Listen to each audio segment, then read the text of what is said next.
Hello everyone, Pally here, and welcome back to the channel. It's been a while since I've played Storm League, Ranked, and Heroes of the Storm, and I kind of have an inkling to get back into it for some reason, at least for right now. I'm looking at it with rose-colored glasses like it's going to be fun. Who knows what's going to happen once we actually start playing it. But I've been kind of planning out my roster. I'm not a character that can just, I'm not a kind of player, rather, that can just play one character over and over and over. For instance, someone we play with named Funky has a level 999 Chen. I don't think I could ever be the person that does that. But I at least want to have a few characters in each role that I feel comfortable with, that I could pick out of the hat, you know, draw out of the hat for a ranked match and feel like I'd be in a great position playing that character. So I have a spreadsheet I'm working on. And I have Zagara as one of our potential characters that I think that I could thrive with. And in today's video, you're going to see exactly why. Well, kind of. It was a two-lane map. You know, we do the best we can with what we're given. As always, thank you guys so much for being here. Over the course of the next week or so, you're going to be seeing even more of my potential Hero League prospects, Storm League prospects. I don't even know what it's called anymore. What is it called now? Storm League. Hey, we learned something today. Hope you guys enjoy the match. All right, ladies and gentlemen, we find ourselves on Hanamura Temple. The friendly team today: Zagara, Diablo, Lucio, Zul'jin, and Diva. The enemy team: Li Ming, the elite Tauren chieftain, Ariel, Abathur, and the Butcher. Is he eating meat today, or will he be a vegan? I think we're going to find out soon. I kind of don't want to push out too far until we get a lay of the land. Everyone's down in the bot lane, so I'm going to be hyper aggressive here, especially just versus an Abathur. I'm about to have the easiest lane of my life, probably. So I'm going to dump all the mana I can, get this thing pushing as fast as possible, and make sure none of his mines get set, if I can make that happen. I've been practicing a lot of Zagara, although in my warm-up game I felt especially rusty today, so hopefully my warm-up game was enough to bust some of that rust off. Paying close attention to the bottom lane. Don't want to let the Butcher out of my sight. If he's missing, I will go missing too.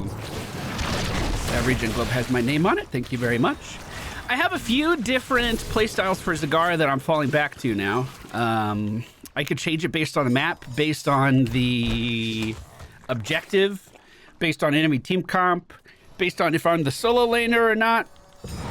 But the kind of mentality is, I'm going to go in and I'm going to make your life miserable the entire time. I'm not playing a cautious Zagara that sits on the back line. If anyone shows up in my lane, I am going to bully the ever-living fuck out of them and never stop. The Butcher's missing. I say this, of course, as I'm in a lane with abso-fucking-lutely no one in it. But sometimes that's just how everyone's missing. I'm leaving. Sometimes that's just how the cards fall. At least I can get my lane beautiful. I can put creep wherever the fuck I want, and basically I'm gonna have unlimited mana because no one's contesting these regen globes against me. Pretty nice.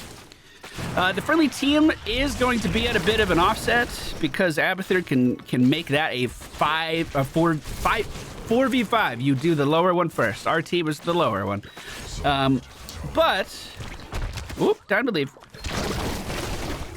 But he's not doing a great job of soaking as far as I can tell. Yeah, we have almost triple his soak as of right now. I do like taking serrated spines. I don't think it makes any sense in this game if I'm not going to be fighting anyone in the top lane. However, the Butcher seems to be moving in, so let's take it.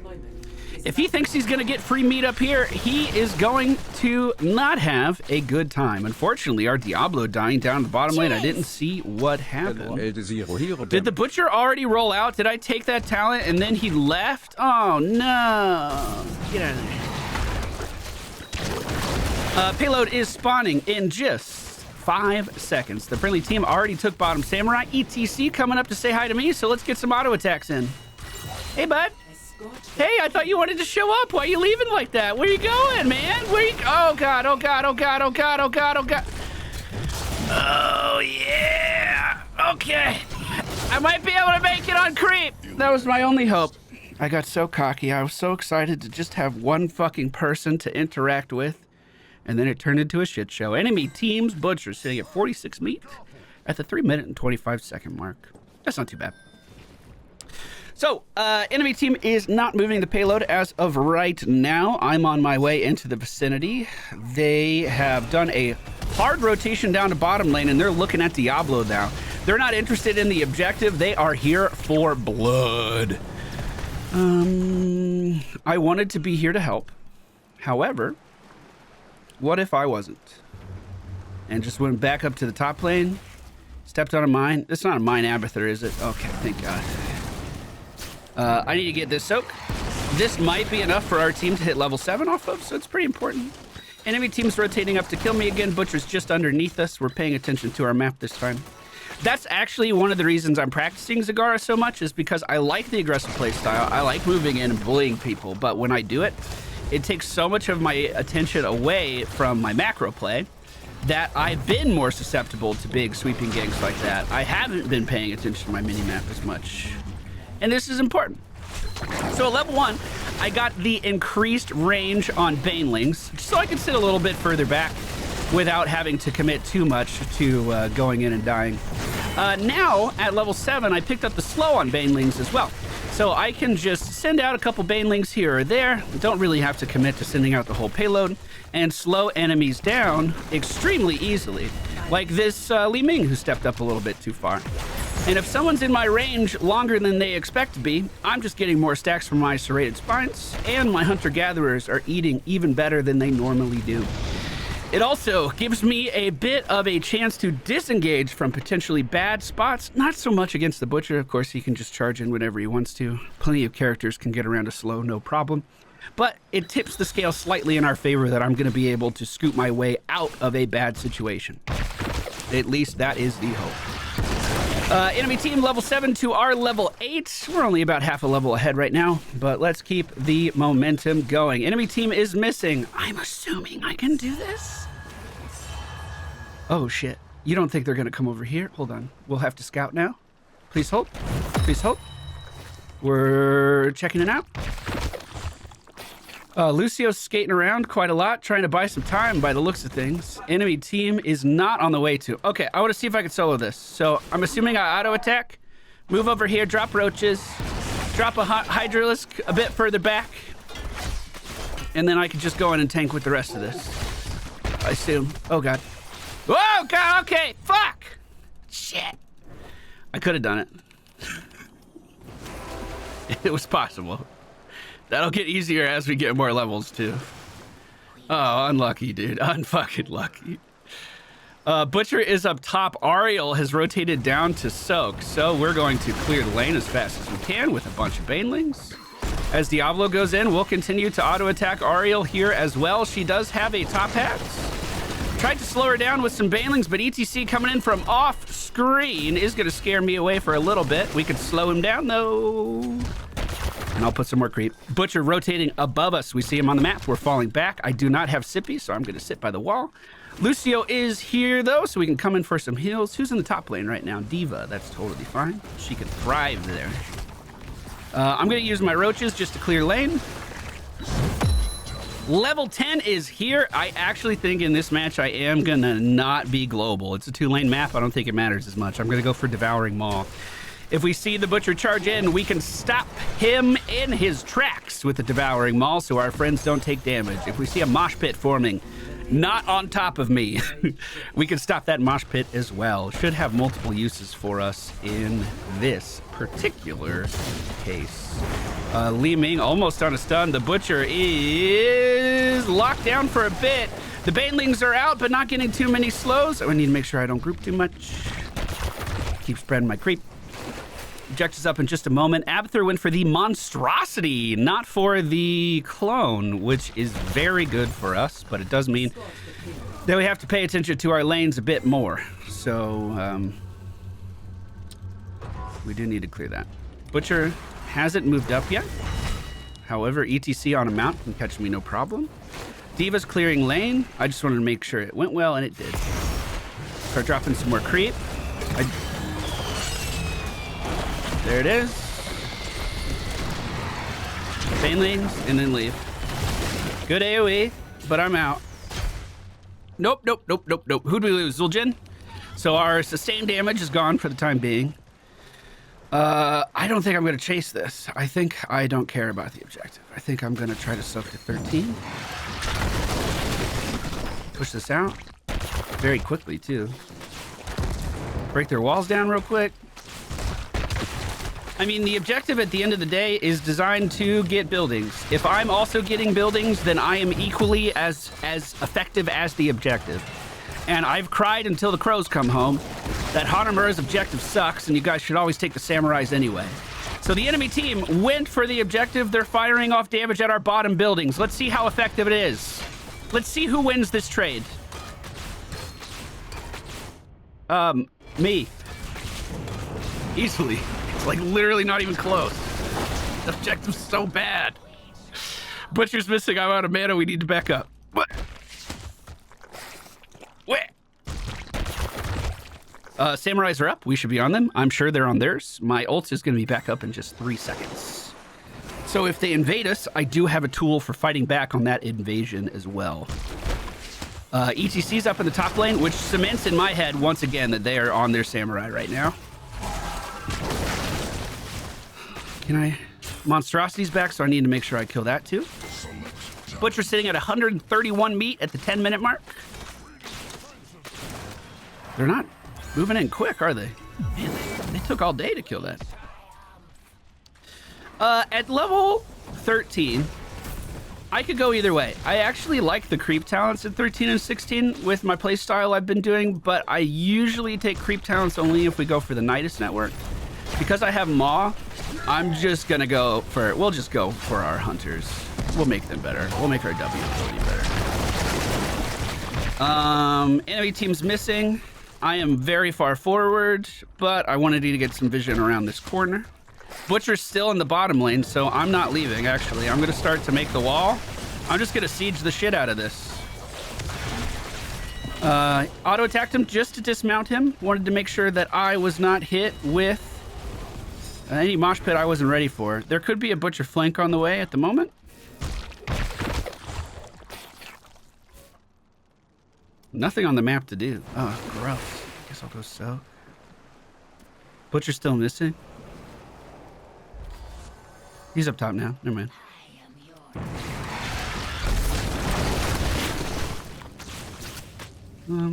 I might be able to push this. ETC starting to rotate. Li Ming's following it. I took a lot of damage from something. Oh, God. I was more looking at my minimap than anything else. 10 seconds on my sippy cup. I might clear one more wave.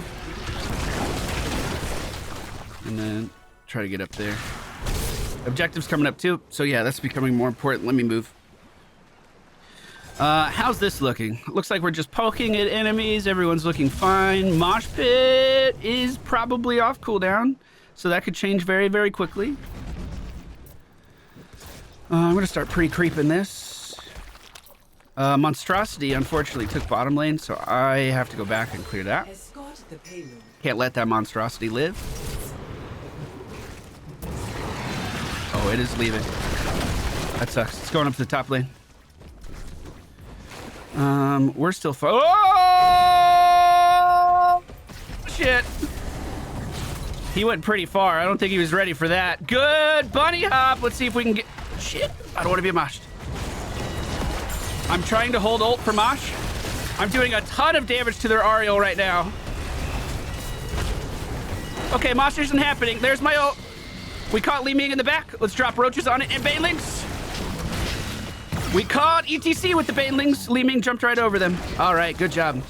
Now, I don't care about the objective at all. I have made a new home, and I will decorate it. This is where I live. We are going to pick up the Mutalisk. I don't care too much about percent damage versus this team. And the Mutalisk allows us to modify our Hunter-Killer to be more siege-oriented. Kind of. I mean, I think it's just a good alternative in general. I say it's siege-oriented because you can do stuff like... I need a minion wave. Like this. You spawn your Hydralisk, it stays there for 30 seconds now, and it will continue to push and cleave the wave. I don't have to do anything for that. Back in the day, you used to get XP for doing that, though, and now we don't, so that feels a little bit worse, but it keeps the enemy team pressured back in their base. Samurai's pushing through the top lane right now. Enemy team is on the objective. I need to go that way. I'm coming. Oh, coming. Oh, don't you worry. Butcher in the back, 1v1ing a Diablo at the moment. Oh my god, this is falling apart so fast for the enemy team. Holy shit. Well, we don't leave now. We'll go ahead and put some more creep down here. Keep pushing this. Samurai made great strides in the top lane. Our minion wave is pushed all the way up over there. All right. This is dead 100%, especially with the dingo on it. Yeah, this is super dead. So I'm gonna go get Samurai. I could definitely do that. I could definitely get Samurai, and that'll go straight to the core. And then our team could just go have fun, soak at XP, doing whatever they want to do. So the reason I messed up earlier is Zagara's hitbox is a little bit bigger than I think still. I'm still getting used to it. I moved through the boss on the swipe, and that sucked. So what I'm going to try to do is spawn the Hydralisks on his opposite side and then stand here the entire time. That way I can bait all the aggression here and then get my long-range damage dealers off on the other side of the big sweep. I hope that made sense. It worked pretty good. We had extra damage coming in, but we could have easily soloed that. Our health was totally fine this time. Ariel and... Ooh, target acquired. Oh, yeah. Oh, yeah. Oh, where'd you go? Oh, yeah. Hey, buddy. Oh, how you doing? How you doing? How's it going? Oh, yo, you're gonna get me. Butcher's top lane, I just confirmed on my map. I needed to make sure I wasn't getting too greedy. We can push up here a little bit, though. ETC looking for the mosh, I'm sure. I'm going to scout out our sides a little bit with a little more creep. We want to take their samurai. I like that play a lot. I'm going to creep right here. Oh, turret's already down, too. There's no way they can respond to this.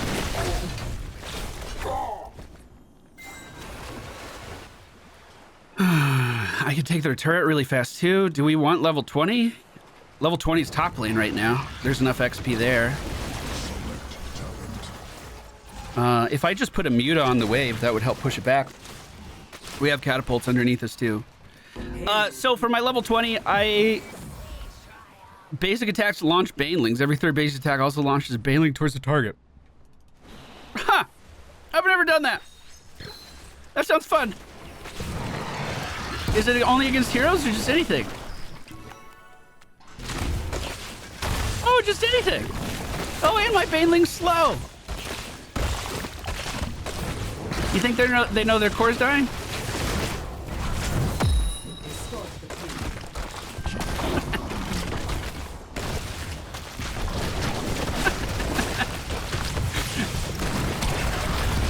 So anyway, I've been practicing Zagara. I hope it shows at least a little bit. I think this could be one of the characters that I bring into ranked and try to thrive on. What do you think? Is Zagara a good pick for ranked? I don't know anything about the ranked meta. I don't play it. Hey! Epic. Talents we went for in today's video. Volatile acid, serrated spines, vicious acid, devouring maw. Again, a lot of this is contextual. I genuinely, I change things out a lot depending on the context of the map. If this was a 3-lane map, I very likely would have gone for Nidus Network. If this is a 3-lane map, also, Mutalisk gets a lot more value. So maybe we would change some of our earlier talents too. But we closed off with the Hydralisk Transfusion, Mutalisk, and Brood Mother. Oh, also, if you go for Nidus Network, here's the stats for the game. If you go for Nidus Network, these armor talents for me become a lot more appealing because you'll be able to then potentially have endless creep later and just be putting this stuff all over the place. So you can have armor to fall back on whenever you need it. Thank you all so much for watching. I hope you enjoyed today's video. If you did, hit that like button on your way out. There's more Heroes of the Storm coming to your subscriber feed soon. Keep your eyes peeled. We're back, baby!